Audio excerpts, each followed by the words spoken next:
ஆதர, எங்க இன்னைக்கு என்ன நடந்துச்சு தெரியுமா? தெரியுங்க. சாமி என்ன எல்லாத்தையும் சொன்னாரு. ஓ, சாமி சொன்னானா? நமக்கு ஏன் ஆதர இப்படி எல்லாம் நடக்குது? நீங்க மனசை போட்டு குழப்பிக்காதீங்க, அமைதியா இருங்க. நான் ஏற்கனவே சொன்னதுதான் இப்போ உங்ககிட்ட சொல்றேன். இந்த பிரச்சனையெல்லாம் நான் பாத்துக்கிறேங்க. என் சித்தியை எப்படி சமாளிக்கிறதுன்னு எனக்கு தெரியும். நீங்க தயவு செஞ்சு அமைதியா இருங்க. எல்லா பக்கத்துல இருந்தும் பிரச்சனைகளா வந்து நெருக்கடி கொடுக்கறப்ப என்னால எப்படி அமைதியா இருக்க முடியும் ஆதர? எப்படி ரிலாக்ஸா இருக்க முடியும்? எங்க படுங்க. இல்ல, எதுக்கு எந்திரிக்கிறீங்க? படுங்க. எங்க நீங்க ரெஸ்ட் எடுக்கணும் டாக்டர் சொல்லிருக்காருங்க. இல்ல ஆதர, இல்ல. ஏன் இப்படி பிடிவாதம் பிடிக்கிறீங்க? உங்க உடம்பு சரியாக வேணாமா? எனக்கு உடம்புக்கு ஒன்றும் இல்லை, மனசுக்கு தான் தெம்பும் தைரியமும் தேவைப்படுது.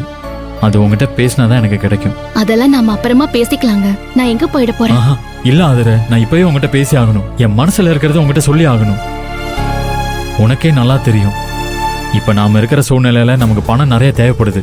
ஆனா இது உன் சித்தி புரிஞ்சுக்காம இல்ல, புரிஞ்சுக்கிட்டு நம்மளை கஷ்டப்படுத்தணும்னு பிளான் பண்ணி அவங்க குடும்பத்தோட மொத்த செலவையும் நம்ம தலையில கட்டணும்னு பாக்குறாங்க. அது எந்த விதத்துல சரின்னு எனக்கு தெரியல. இது சரியே இல்லங்க. அது என் சித்திக்கும் ரொம்ப நல்லா தெரியும். தெரிஞ்சும் அவங்க இப்படி பண்றதா எனக்கு அதிர்ச்சியாவும் ஆத்திரமாவும் இருக்கு.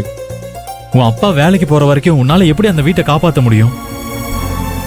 அந்த வீட்டு செலவுக்கு உன்னால எப்படி பணம் கொடுக்க முடியும்? எப்படி கொடுக்க முடியும்? எங்க இருந்து பணம் கொடுக்க முடியும்? இதெல்லாம் நினைச்சாலே எனக்கு மண்டை சூடாகி பிரஷர் கண்ணா பின்னான்னு ஏறுது. ஐயோ எங்க, நான் தான் சொல்றேன்ல, நீங்க அதை பத்தி எதுவுமே நினைக்காதீங்க. எப்படி நினைக்காம இருக்க முடியாத? இது வரைக்கும் எனக்கு பிபி நார்மலா தான் இருந்துச்சு. இப்ப எவ்வளவு இருக்கு தெரியுமா? 200 இருக்கு. அதனாலதான் நான் மயக்கம் போட்டு விழுந்தேன். அதெல்லாம் எனக்கு புரியுதுங்க.